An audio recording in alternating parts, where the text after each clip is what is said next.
और अब आज आर पार में विश्लेषण का वक्त है, लेकिन पहले मैं आपको दो तस्वीरें दिखाता हूं। एक तरफ आपको वो तस्वीर दिखेगी जिसमें यासीन मलिक देश के प्रधानमंत्री, पूर्व प्रधानमंत्री डॉक्टर मनमोहन सिंह के साथ है और आज उसके क्या दिन है, तब और अब।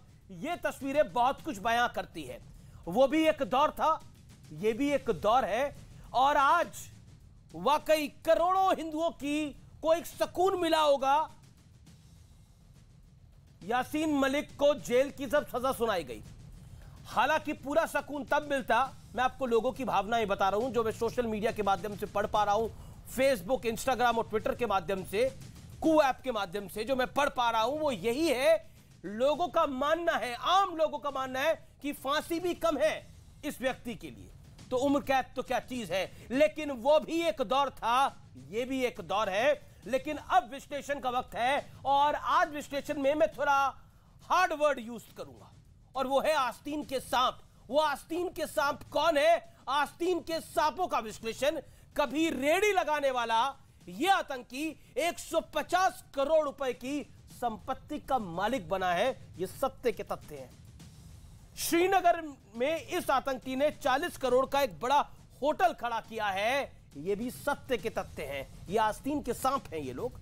सरकारी दामाद बनाकर इसे इलाज, हवाई टिकट, होटल की सुविधा लगातार निरंतर सरकारों में मिलती रही। इसी आतंकी की सुरक्षा में 20 से 25 सुरक्षाकर्मी तैनात रहे हैं।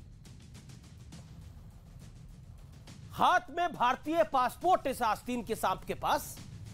यासीन मलिक पाकिस्तान का दिहाड़ी आतंकी बना था।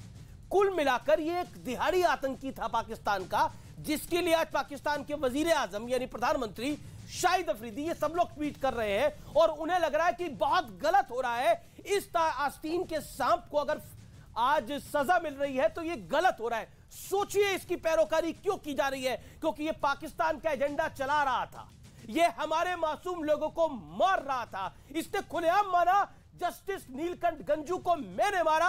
ये इस देश के सर्वोच्च ऑफिस प्रधानमंत्री कार्यालय में कैसे जा पहुंचा, इसका जवाब देना पड़ेगा। ये बड़ा महत्वपूर्ण पॉइंट है, इससे बचा नहीं जा सकता। इसीलिए मैं इसको आस्तीन का सांप कह रहा हूं। ये खाता तो रहा भारत की। देखिए, जो नॉन दुश्मन होता है ना, वो तो पता होता है आपका नॉन दुश्मन कौन है, लेकिन जो आस्तीन का सांप होता है ना, उसकी जानकारी आपको नहीं मिल पाती, लेकिन वो आपको डस जाता है। मेरे साथ बात करने के लिए, चर्चा करने के लिए गौरव भाटिया इस समय जुड़ रहे हैं, रूलिंग पार्टी के प्रवक्ता हैं। मेरे साथ इस चर्चा में तस्लीम रहमानी, अध्यक्ष एमपीसीआई के, माजिद हैदरी हैं, मेरे साथ ललित अंबरदार हैं, मेरे साथ अशोक पंडित हैं, फिल्म मेकर। आप तमाम लोगों का अभिनंदन है। माजिद हैदरी, पहले मैं आपके पास आता हूं। आप आस्तीन का सांप यासीन मलिक, आतंकी यासीन मलिक को 32 साल की सजा हुई है, फांसी होनी चाहिए थी, कम किया कोर्ट ने।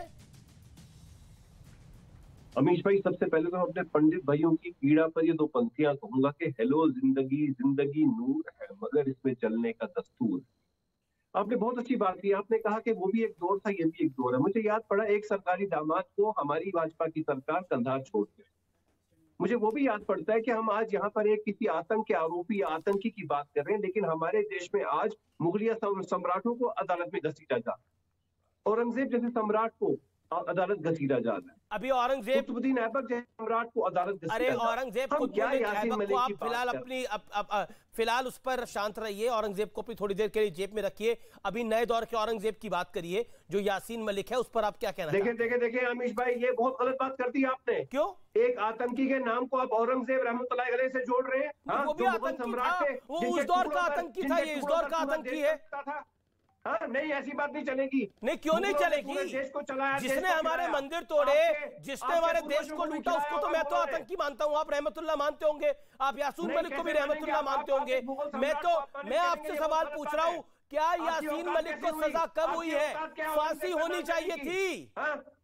यासीन मलिक को सजा कम हुई है, फांसी होनी चाहिए थी क्या? मुगलों ने नहीं खिलाया। अरे मैं मुगल कहां से बीच में आ गए? यही आपकी प्रोसेचुअल प्रॉब्लम है। पूर्वजों को जिंदा नहीं रखा औरंगजेब ने। आप यासीन मलिक को औरंगजेब से कंपेयर करेंगे, ये बहुत गलत बात है। आप अपने शब्द वापस लीजिए। मैं अपने शब्द वापस ले लूंगा, दोबारा बोलूंगा। क्या बोलेंगे? मैं दोबारा बोलूंगा कि उस दौर का आतंकी अगर औरंगजेब था तो इस दौर का आतंकी जो है वो यासीन मलिक है। अरे औरंगजेब अगर चाहता एक हिंदू नहीं होता इस देश पे। हाँ, उसने तो चाहा था, उसने तो चाहा था, लेकिन और उसको आप प्यार करते हैं, जो चाहता था हिंदू ना हो, उसको आप प्यार करते हैं उस औरंगजेब को। यही आपकी सोच को बताता है। मैं आपसे सवाल पूछ रहा हूं कि आज जो फांसी मिली, आज जो सजा मिली है, नाम लेने की, हाँ, आप लोगों का तो मुंह थक जाता था बाद होशियार कहते हुए। आप में एक सेकंड देखिए आप, you don't try to derail the debate. The big question tonight is, hold on. Aurangzeb रहमतुल्लाह अलैह का नाम गलत तरीके से औरंगजेब की फोटो लगा के अपने घर पे उसकी इबादत करा करो, अगर इतना प्यार है तुम्हें। हम सिर्फ अल्लाह की इबादत करते हैं, लेकिन तो फिर की इज्जत करते हैं। तो शांत रहो फिर। भारत बनाया ना, कहां हिंदुस्तान? अल्लाह भी ऐसे लोगों को पसंद नहीं करता। अल्लाह भी ऐसे लोगों को पसंद नहीं करता, औरंगजेब जैसे और यासीन मलिक जैसे। औरंगजेब ने हिंदुस्तान बनाया। शांत रहते थे आप लोग। एक सेकंड देखिए, पॉइंट ये है, ऑडियो डाउन करना पड़ेगा मुझे। माजिद हैदरी, सासम्मान मैं आपको एक सवाल पूछ रहा हूं, अगर आपको जवाब देना तो दीजिए, वक्त जाया कर रहे हैं अब आप। मेरा निवेदन यह है कि मेरा सवाल जो है, क्या कम सजा हुई है यासीन मलिक को? मौत की सजा होनी चाहिए थी, फांसी की सजा होनी चाहिए थी, जो भावना है लोगों की। अजहर मसूद को कब सजा होगी? मालेगांव ब्लास्ट के कातलों को कब सजा होगी? मक्का मस्जिद वालों को कब सजा होगी? ये एनआईए केवल मुसलमानों के पीछे क्यों पड़ी है? वेरी गुड, की बात क्यों नहीं होती? बहुत बढ़िया, बहुत बढ़िया। यासीन मलिक पे तुम्हें मुसलमान दिख गया? यासीन मलिक पे तुम्हें मुसलमान दिख गया? बिल्कुल दिखा। क्यों दिखा? आतंक की आप बात नहीं करते, आतंकी है वो। आतंक पे आप डिबेट नहीं करते, आतंक की डिबेट नहीं होगी। क्या हुआ मालेगांव ब्लास्ट का बताइए मुझे। ये आपको पूरी तरह से एक्सपोज करता है। यासीन मलिक में मुसलमान क्यों दिखा? किसने दिखा? क्योंकि भागवा आतंक की बात ही नहीं आप करते। भागवा आतंक पे किसको सजा दी जा रही है, किसको फांसी लटकाया जा रहा है, वो पता नहीं चल रहा। कश्मीरी हिंदुओं को मारा था यासीन मलिक ने। देखिए, इस देश का गद्दार है यासीन मलिक, आस्तीन का सांप है यासीन मलिक को पिछले 7 वर्षों में मारा गया आतंकवाद के नाम पे। उनके तो वीडियो है, उनको कब सजा मिलेगी? Lalit Ambardar, let me get Lalit Ambardar reaction on it. Lalit Ambardar, क्या कम सजा हुई है यासीन मलिक को? सबसे पहले तो ये बताना चाहता हूं, एक सेकंड, सबसे पहले जो अभी बताया गया है कि आपने शायद गौर नहीं किया, और आपके द्वारा बाकी एंकर्स को भी बताना चाहता हूं, ये जब औरंगजेब का नाम लेते हैं ना, उससे आगे बोलते हैं रहमतुल्लाह अलैह।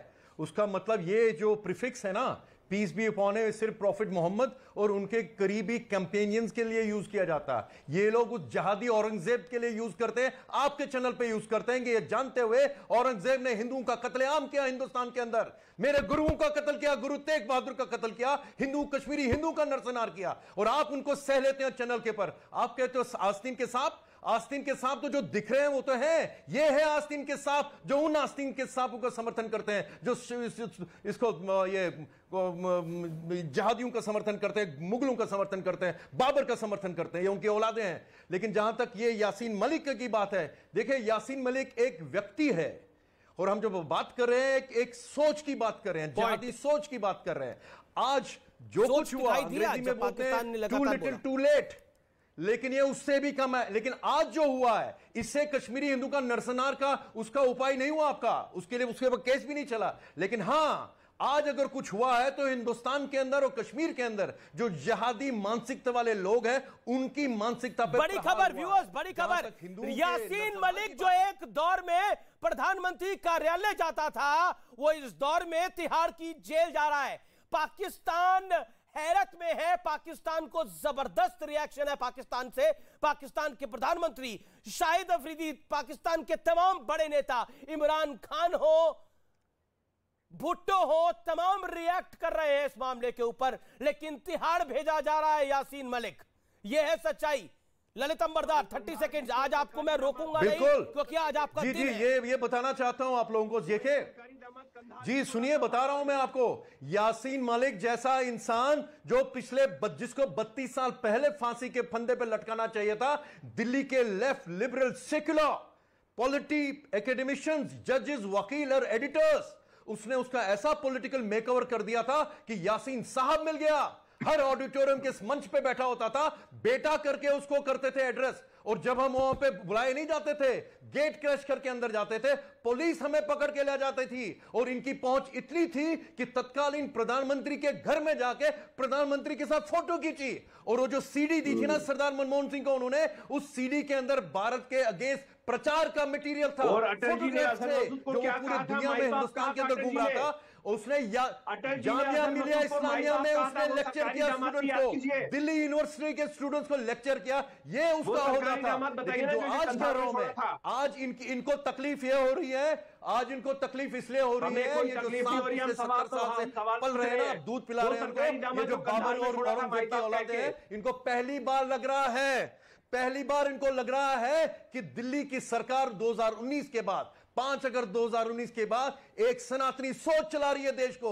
वो प्रहार है उस सोच के ऊपर जिनका नारा था 1947 में, लड़के लिया है पाकिस्तान, हंस के ले गए हिंदुस्तान। और बार बार बता रहा हूं, कश्मीर जहाज सिर्फ कश्मीर तक सीमित नहीं है, उनकी नजर दिल्ली के लाल किले पे है। कश्मीर उनको दिल्ली तक पहुंचने का एक तरीका है, वो तरीका इंतजाम करेंगे। और अगर हिंदुस्तान को बचना है तो कश्मीर जहाज को कश्मीर में रोकना पड़ेगा। और जहां तक पाकिस्तान है, वो तो पाकिस्तान का माजिद हैदरी 40 सेकंड के अंदर ललित अंबरदार की बात का जवाब दें गौरव भाटिया, चाहे वो महबूबा हो, अब्दुल्ला हो और ये हो।